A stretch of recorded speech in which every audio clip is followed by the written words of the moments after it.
Белорусам ничего не угрожает? У россиян попросят одолжить накопление. Что нам пишут зрители? Вы смотрите новости с еженедельного митинга у посольства России в Лиссабоне. Сегодня 25 октября, 14:30. 23 октября Польша передала Литве бывшую белорусскую политзаключенную Наталью Подлевска. У нее в Польше живут родственники, а на следующий день после депортации у нее должен был быть суд, где она должна была отстаивать свое право оставаться в стране.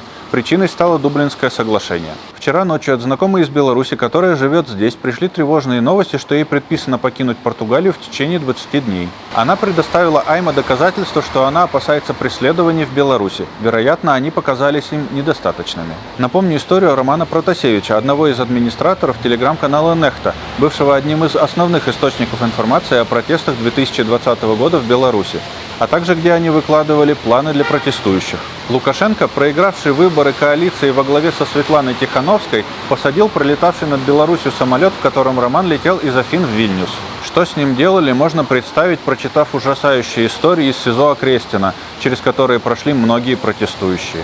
Я встречаю белорусов, которые до сих пор плачут, вспоминая те времена. 21 октября издание «Суспильни» сообщило, что после российских ударов по энергетике жители Чернигова остались без света, воды и связи. Полностью восстановить электроснабжение удалось только 24 октября. 20 октября замглавы Минфина Алексей Моисеев в интервью изданию РБК рассказал, что чтобы залатать дыру в казне, образовавшуюся из-за войны, Минфин, который уже потратил запасы Фонда национального благосостояния, призывает россиян одолжить им свои накопления. 23 октября движение дезертиров «Прощай оружие» на своем YouTube-канале запустило цикл программ о том, как российская армия стала тем, чем она стала, и о том, как это привело к войне. На этой неделе я размышлял о применимости прямой демократии по примеру Новгородского веча или Швейцарии в России.